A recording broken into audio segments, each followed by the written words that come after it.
ನಮ್ಮ ಕಿಚ್ಚ ಸುದೀಪ್ ಅವರು ಕನ್ನಡ ಭಾಷೆ ನೆಲ ಜಲ ಅಂತ ಬಂದಾಗ ಮುಂಚೂಣಿಯಲ್ಲಿರುವಂತಹ ನಟ. ನಮ್ಮ ನಾಡಿಗೆ ಸಂಬಂಧಿಸಿದ ಯಾವುದೇ ವಿಷಯದಲ್ಲಿ ಯಾವುದೇ ರೀತಿಯ ಅಪಮಾನ ಆದರೂ ಅದನ್ನು ಸಹಿಸುವ ವ್ಯಕ್ತಿ ಅಲ್ಲ ಕಿಚ್ಚ ಸುದೀಪ್ ಅವರು.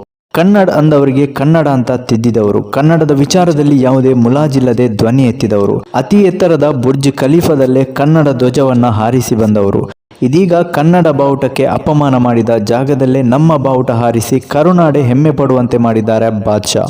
ಶಬರಿಮಲೆಗೆ ತೆರಳುವ ಮಾರ್ಗದಲ್ಲಿ ತಮಿಳುನಾಡಿನ ಈರೋಡ್ ಬಳಿ ಕರ್ನಾಟಕದಿಂದ ತೆರಳುವ ಮಾಲಾಧಾರಿಗಳಿಗೆ ಸಮಸ್ಯೆ ಮಾಡಲಾಗಿತ್ತು. ಕರ್ನಾಟಕದ ಬಾವುಟ ಹೊಂದಿರುವ ವಾಹನಗಳನ್ನ ಅಡ್ಡಕಟ್ಟಲಾಗಿತ್ತು. ಅನೇಕ ವಾಹನದ ಮೇಲಿನ ಬಾವುಟಗಳನ್ನ ತೆಗೆಸಿ ಹಲ್ಲೆ ಮಾಡಲಾಗಿತ್ತು. ಆಕ್ಚುಲಿ ಇದು ಮೊದಲೇನಲ್ಲ, ಈ ರೀತಿಯ ಘಟನೆ ತುಂಬಾ ಸಲ ನಡೀತಾ ಬರ್ತಿದೆ. ಇದನ್ನ ಅನೇಕರು ಖಂಡಿಸಿದ್ರು ಕೂಡ. ಆದ್ರೆ ಇತ್ತೀಚೆಗೆ ನಡೆದ ಘಟನೆಗೆ ಮಾತ್ರ ಎಲ್ಲಾ ಕಡೆನಲ್ಲೂ ತುಂಬಾನೇ ಆಕ್ರೋಶ ವ್ಯಕ್ತವಾಗಿದೆ. ಈ ಒಂದು ಘಟನೆ ನಡೆದ ಕೆಲವೇ ದಿನಗಳಲ್ಲಿ ಸುದೀಪ್ ಅವರು ಇದಕ್ಕೆ ಖಡಕ್ ಆಗಿ ಪ್ರತಿಕ್ರಿಯೆ ನೀಡಿದ್ದಾರೆ.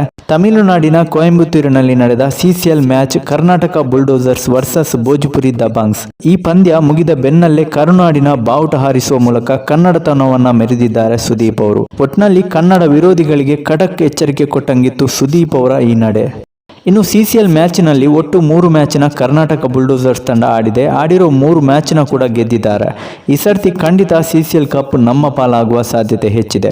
ಕರ್ನಾಟಕ ಬುಲ್ಡೋಸರ್ಸ್ ತಂಡಕ್ಕೆ congrats and all the best ಅಂತ ಹೇಳ್ತಾ ವಿಡಿಯೋ ಇಷ್ಟ ಆದ್ರೆ ಲೈಕ್ ಮಾಡಿ, ಆದಷ್ಟು ಶೇರ್ ಮಾಡಿ guys.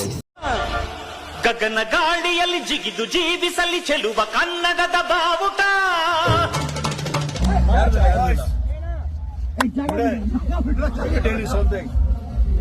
Today is a lesson we all should know about ourselves.